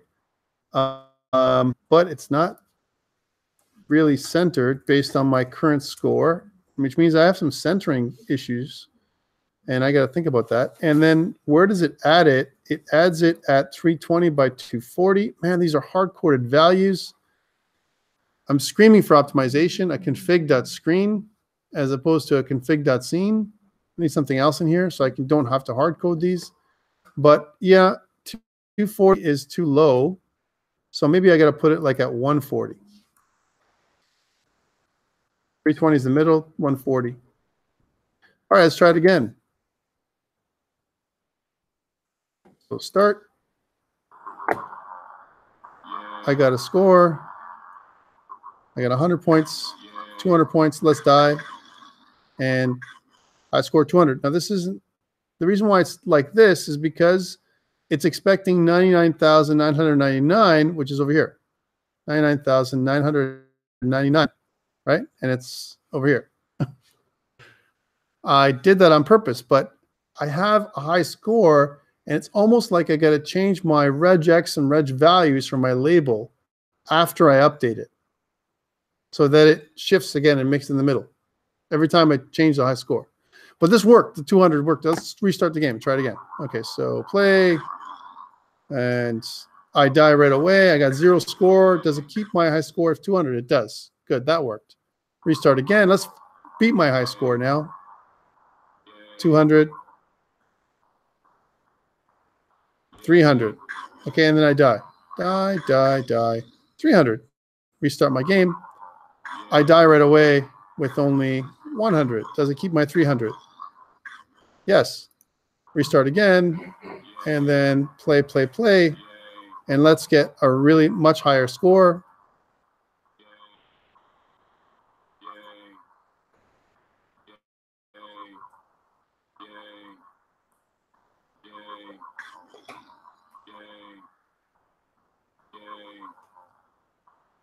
$1,000 points.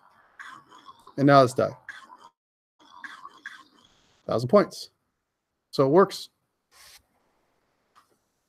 Okay, but let's revisit this thing for a second. All right. So what do we do to make all this work? We made a bunch of hacks. That's what we did. Right? And I'm not happy with this thing, the scoreboard. Sure, it works, but it's like what you said earlier. I need a singleton. It's almost like the scoreboard has to be instantiated along with the main game, right? And then instead of, I can create all this stuff in my start, but I won't do any of this in my main. In fact, maybe I don't even need a main at all. So that's one thing I could do, avoid the main. And I create my scoreboard once. And then I just keep adding my stuff back in every time I need to. And if I have this scoreboard that's global, because notice my high score number never gets used. This thing doesn't ever get used, right? Yeah. So let's say I'll go here and I'll say added, updated scoreboard to include high score. Do this. That's another good moment to push. So I have all this stuff in there. But I have this, and I'm never using, this is what I was telling you, I'm never using my high score, ever. It's never being used. So remember what I said earlier? I don't like optimizing, but this is not an optimization. This is like, what a waste. I have my scoreboard, and it's a manager, but I'm not making it once. I'm making it twice, 3 times, and I'm going to do it every single time I instantiate level, I'm going to make it again and again and again. That's no good. Let's restructure this one. I know we're going outside of what I said, but this bugs me too much to leave it this way. It's too crazy for me to leave it this way. So let's go back to what we talked about. So in my game.core, what I want to do is, as soon as my game starts, I want to instantiate up here, like we do with my asset manager and my current scene and all this stuff. I want to instantiate a scoreboard. The scoreboard will create my score and my lives and my high score and keep it there, right? And then all I'm going to do is add labels to my scene or remove them when I need to. Okay, we have to restructure my scoreboard first. So if I go back to my scoreboard,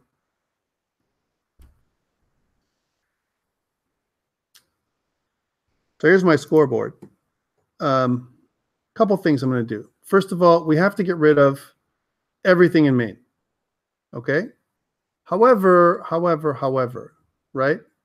And I'm also, if you think about that, in my constructor, lives and score and all that stuff, I never have to tell it ever in my constructor again that my game over, as an example, is false. I don't have to care for that anymore because I'm never going to instantiate this scoreboard in my game over scene. I'm going to instantiate it once. So this doesn't have to be here anymore. Okay, now if that's not there, that means that this doesn't have to be there anymore, which this can go. And if that's not there, that means that, let me show you what I can save here, that this doesn't have to be here anymore because that can go, right? This is optimization. And if that's not there, then you know what? I'm always going to set this stuff up. So this can all go. I'm always going to set this up for the first time. My score and my lives, my high score. Maybe I want to test something else later on when I want my lives and my score and all that stuff to be something else, right? So, you know, I'm going to leave the defaults in there because I want to set this up so my Scoreboard Manager instantiates the scores in the beginning, right? Whatever those are. Okay, but this can go. So this can all go. So this, oops. This, and all this, and this.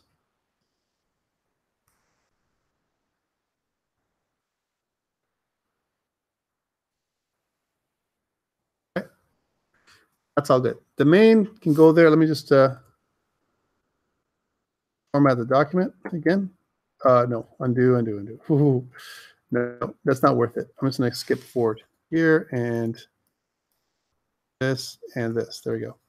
And yeah, and this whole main can go away. I don't need main anymore. So bye-bye main, right? Because I'm not going to do that in there. Bye-bye, which means I'm never going to do this. I'm only going to do this. I'm going to set up my live label and all that stuff one time. And just bear with me. You'll see why I'm doing it this way because, well, I never really need to do it the other way around. I'm just getting rid of all that stuff, right? Okay, so there's my scoreboard. It's done. It's over. That's my new scoreboard. Cool. Now, in my game.ts, in my core, right? In my core, what I'm going to do is I'm going to set up my scoreboard for the first time. I'm going to say that let's scoreboard if type managers.scoreboard. Okay, that's when it's going to be done here. And then in my start, I'm going to instantiate it. I'm going to make a new scoreboard in here. And I'm going to set up my manager for the first time. So it doesn't matter where I do it, really. But somewhere before main, I'm going to say that scoreboard is going to be a new managers.scoreboard.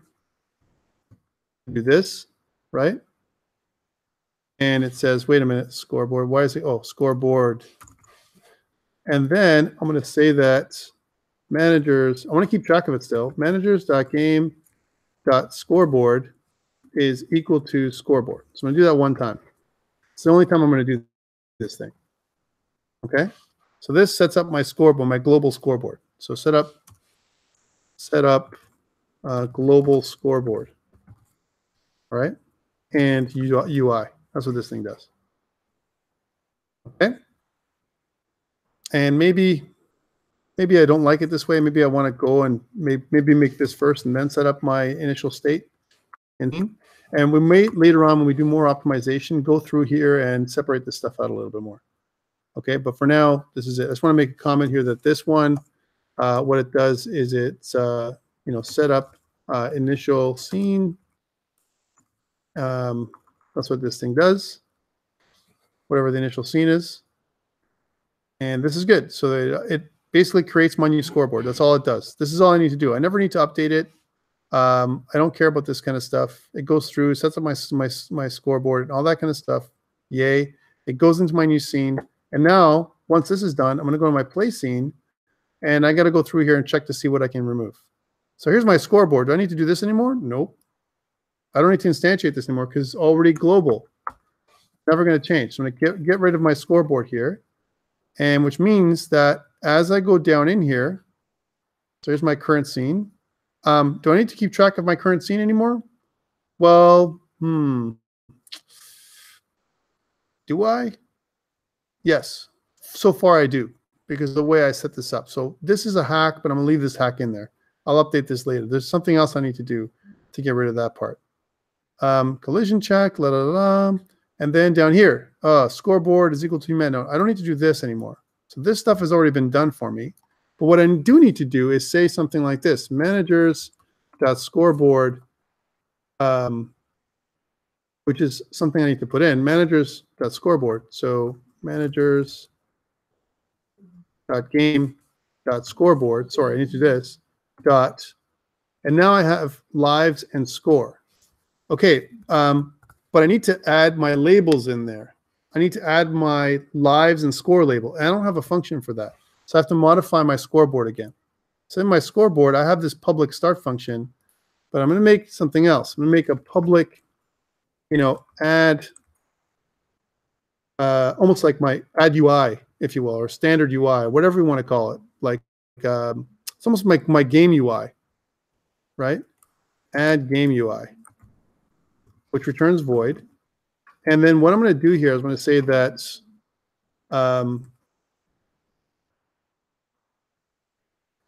managers.game.currentScene.addChild, and then this high score label, or sorry, live label, and managers.game.currentScene.addChild, this underscore score label. So this takes the place of what I did with main. And knowing that I need to do this for my high score, public add high score, right? We'll do the same thing, except I'll add my high score label. And I'm never going to remove them because the scene's going to do it for me. The scene's going to clean up my stuff for me. So add high score label. So that's what these two things do. These two little public functions, they add the game user interface, which is for now lives and score. We might have other things. And add my high score label just does for my high score label. That's all it does. So more control. Back to my game, my play. I can say that add managers.game.scoreboard. And now I have those options. Add game UI. And that adds my scoreboard back in. Does that make sense? So now I've saved all that work. I've actually cut down my code by optimization. I only have one manager, right? One scoreboard. That's what I have, right? And let's just fix up my game over scene. Then we'll go back and fix up my collision manager. So I told you this is all optimization. That's why I don't like typically doing it, but it makes sense. So now in my game over scene, I can do the same thing. I can go through here and get rid of my scoreboard in my game over scene. I don't need it. I already have a scoreboard. It's global, right? And I can go down in here and get rid of all this. right? Because I don't need this kind of stuff. What I could do is say something like managers dot game dot scoreboard dot add high score, which is what I'm going to do. This add high score thing adds the high score to my scene. That's what it does. So I don't have to add a new scoreboard. It's already there. I'm just going to add the label that I want, whatever label I want, onto my current scene. That's what it does. By the way, what I could do to get rid of my current scene, remember I told you about current scene, this one? I can get rid of this by passing it in here.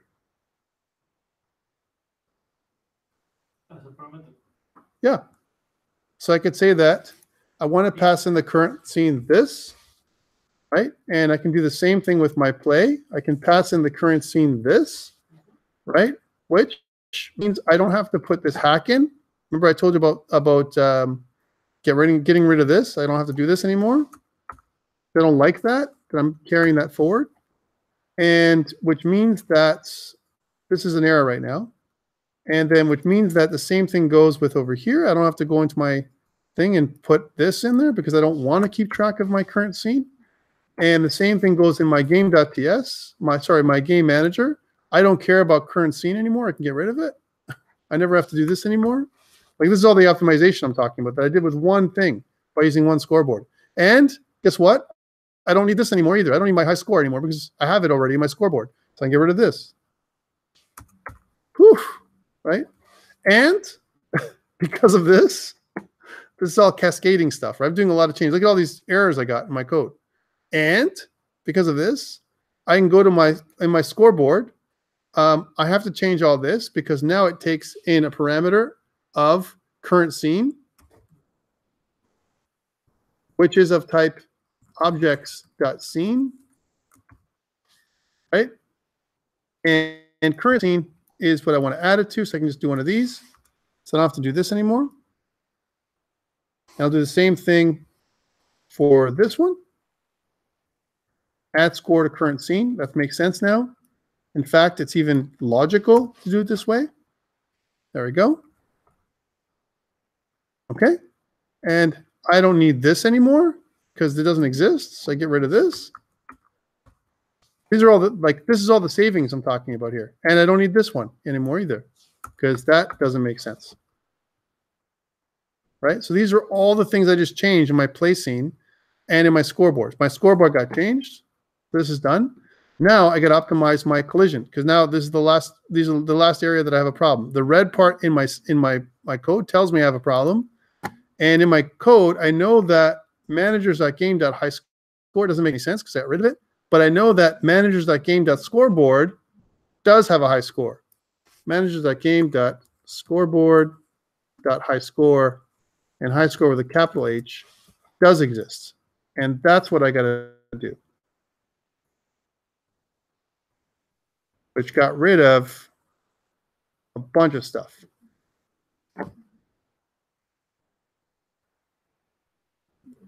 That, my friends, is optimization that we can do with my scene. And we only did one little optimization, and there's a bunch more we can do. First of all, we made a pile of changes, right? And I don't even know if any of this is going to work. This can introduce a million errors. That's why I don't like doing optimizations, huh? You have to reset score and lives when you change scenes. Right now it stays.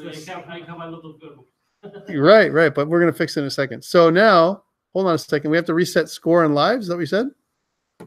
Oh, yeah. We do have to reset score and lives. When I reset the game, I'm going to go back to my game over. So in my game over, here's my over scene. I'm going to go back in here. And when I reset everything, when I say this, when I click my restart button, I'm going to also reset my score. So I'm going to say that managers.game.scoreboard. And I can do this. Now, this is interesting. I could say lives and score is equal to whatever. I could do that. Or if there was a reset function, which I don't have, I could reset my high score back to default values. I could do that, right? And let's do that instead. So let's go back and write a little thing, which I don't have, in my high scoreboard, which is another public method called reset. Public reset and turns void. And I'm going to put it in there that I can reset. I'm going to give it some options. Okay. I always want to give myself options. And I want to reset my score to whatever I want. So I could say that my lives num is a number, which is by default, what my default is going to be 5. And my score num is a number, which is my default 0. Okay? To reset my score back to normal. When I go back, I'll show you in a second. And then I can say that this dot lives is equal to lives num, and this dot score is equal to score num. I could do that. Okay. And why? Because over here I did lives num and score num 5 and 0, right? And what I want to do is reset it when I go from game over back to start, back to play again. Okay. Now, by the way, I want to give myself some options to pass in my current score back in if I really want to restart from my previous position, if that's what I want. Okay. And my lives, I can reset my lives to another number. But by default, it's going to set it back to my restart value. Okay. Now, in my over scene, which is over here, my over scene, what I could do is I could say that managers.game.scoreboard.reset. So I'm going to reset everything before I go back to my play. And that will do it. Okay, let's try this out. So, lots of changes. Is it even going to work? I don't even know. Let's see if it works. So here, and start. Okay, I'm pretty good. Score's high. Okay, get my score here. And 400. That's good. Let's die. Yay, game over. 400. Restart. 0. Okay, cool. Let's get a lower score and die. 400. Restart. Okay, let's get a higher score than 400.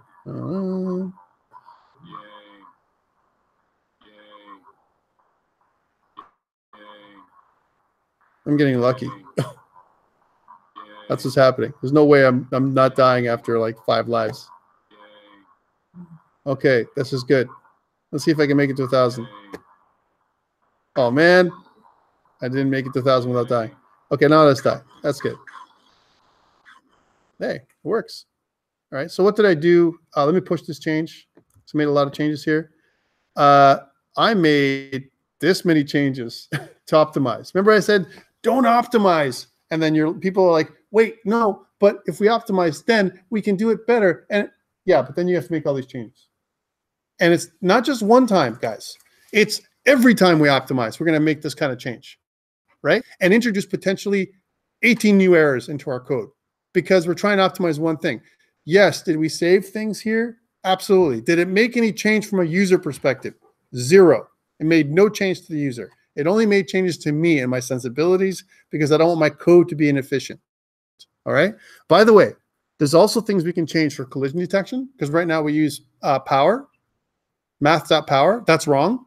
We could change square root because we use math.square root. That's wrong.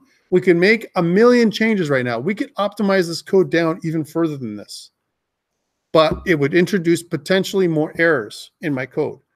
I don't want to do this. I want to have an optimization phase where I go through and the whole week, all we do is optimize all weekend long. That's all we do. That is the right thing to do. So that way we know we have a working game before we optimized, and now we're doing optimizations to make it better, better, better, better, and we're cutting things down. Now we have to do some at some point. Like today it was screaming for optimization, the scoreboard, right? Why do we make a manager anyway if it was going to be something that we're going to instantiate every time? It made no sense. Now it's like a singleton. It's not quite a singleton. It's like a singleton.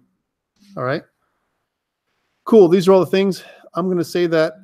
I hate to say this, but I do all these changes, and we're going to say up here, optimized Scoreboard Manager. This is the first optimization. We'll say version 1, because there's actually other ones we can do, which we're not going to do right now. It's optimization. Yeah, I'm just going to put this up. All right, so that is like a bunch of commits, and we've come to the end of our day today.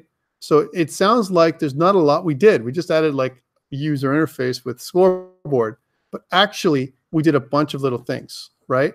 We optimized our score. We had created a scoreboard that's kind of like a global scoreboard. We made it so that we have a lose condition. We made our game over scene work, which didn't work before, right? And we made it so that we actually finally, at this point in time, by week 6, we have a game, a working game, because we have all the pieces. My friends, this is my first playable right now. This would be your first playable here. This is what you should have done, all right? It has collisions. It has movement. It has a scoreboard. It has a first start screen, play scene, and end scene. It does everything that it has. This is your first playable, not your alpha, first playable. My alpha would be real stuff. I don't even have, you know, bullet firings. I don't have a coin that moves in this or some kind of mail that I'm going to pick up. I don't have any of that stuff yet. That's all alpha stuff, right? I don't have any enemies, just my clouds. Right now, there's just obstacles, right? I have one scene and I have 3 clouds that I'm testing. Maybe my first scene shouldn't have 3 clouds. Maybe I should have a tutorial scene. Maybe I should have 10 things. This is not an alpha. This, my friends, is a first playable, okay? And not even if you think about truly going down the line, right? This is like even before pre-first playable. Sometimes I want to do this. Sometimes, and I'll leave you with this thought. I want to make a first playable, second playable, third playable, fourth playable, then alpha, right? Almost like a bunch of little mini releases, right? And then once I go to my alpha release, it's almost like I got most of the mechanic that I want in my game. Do I have all the mechanics that I want in my game? Right now, no. I don't have I want a shooting mechanic. I don't have that. I want to have some kind of enemy. I don't have that. I want to have, you know, something to pick up, a pickup, not just flying over the island, an actual pickup. I don't have that. I don't have a lot of things. So therefore, this cannot be truly my first playable. But this is kind of a minimum viable product. It moves, it collides, it does most of the things you know, that we wanted to do. So therefore, we could call it a first playable if you guys are very, very, very tolerant. Okay? Guys, next week, this file that I'm giving you, lesson 6, is the file that I'm giving you as a template for next week. Okay? Just to give you a heads up. We're going to be using this file and modifying it for our test next week. So if you didn't make yours work, use mine. Okay? Oh, but we can use our... You can use yours or you can use mine. As long as you meet the requirements for next week's test, it doesn't matter. I may ask you to use mine just so that we minimize errors and minimize weird effects, just because it's an exam, right? But if you really prove to me that you want to use yours, it doesn't matter. Next week will be, for the exam, will be open book, open internet. You'll have access to everything. You might even be able to talk to each other. And I'll tell you why. Because next week, everybody's going to do basic things that are the same, but there's going to be something that's only for you, baby, right? Everyone's going to do something different, right? And the way I'm going to do that is going to be a little funny. You're going to laugh at me. But I'm going to do it so that there's going to be a couple of requirements that are going to be optional, but everyone's going to have something that's going to be a little different. So even if you work next to somebody and you make the basic things work, who cares? There's going to be a couple of requirements only for you. All right? They're going to have your name on it. I don't know. Something like that. Right? Huh? You can talk it over because it doesn't matter. I want you to think about yourselves as a big development group, right? And it's kind of like a game jam next week. I want you to make something work for you, right? And only for you, all right? Any questions around the stuff we covered so far? What the heck is that? Assignment 2. Yes, assignment 2 we talked about. I'm going to launch assignment 2. Thank you. I'm going to put assignment 2 up probably by the end of today, and you'll have the details for assignment 2 up, and then it'll be due sometime next half of semester. I'm probably aiming for week 9 or 10. Okay? Any other questions for you guys? Yes. What we need to include in the deliverable of the project for the week 7, the alpha? week 7. Thank you for that. So just to go over what we had before, you can always look at the document that's up online that I've already published for you guys. But it's going to be looking like this. If you look at all the requirements, they're right in here already, right? So if you look at first playable, we did that already. Here's your alpha. So week 7, at this point, your game should be playable from start to finish. Now it says all 3 levels. Yeah, no. No, I want 1 level, fully playable, right?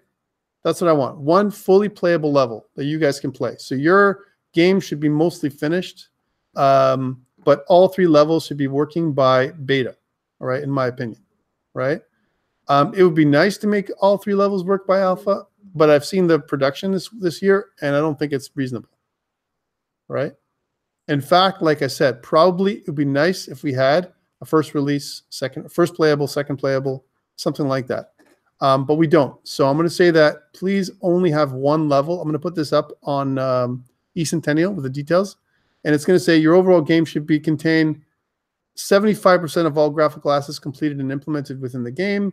I mean, yeah, you should have your own some of your own assets. I'm not going to say 75. I'm going to say 50%. There should be some assets that are your own, right? At this point, like some finalized assets for your first level, for sure, for your play level, right? Okay, a splash screen, that means like a game start screen. It says a splash screen, a start screen, and start screen with the ability to load the first level. The only thing I care about is a start screen that allows you to play like we have so far, right? And finally, your game should have a game over screen. That 100% you should have. So start screen, play scene, game over scene. I want that for next week. Just a start screen for now. Your game, the splash screen would have been really good if you had a loading screen. That's what a splash screen could be. But I think what I'm going to put in here is just a start screen, first level, 1 level, and a game over scene, right? And then the game design document should be kept up to date. That's for sure. That should be version 3 at this point with some screenshots and whatever of your game. Live link, a live site. It's got to be live for next week, right? For sure. And a GitHub link. So those are the things you're going to need. So a couple of changes, but I'll put all that up for you. I'm going to make those tonight. I'm going to put part 4 up on eCentennial, so you have that Dropbox for you guys. And I'm also going to put up assignment 2 details so that you have time to start it over the break, right? And maybe finish it. Okay. Make sense? Guys, thank you so much. You guys have been very patient with me. And we will resume next week with our funky test, which hopefully will be challenging enough that you can have some fun, but not too crazy, so you're not going to think I'm going to kill you, right? Guys, thank you so much. We'll see you next week on your tests. Professor, Yes. I'm having a little problem Okay. with Give me- publishing the slot machine assignment. Okay, give me a sec.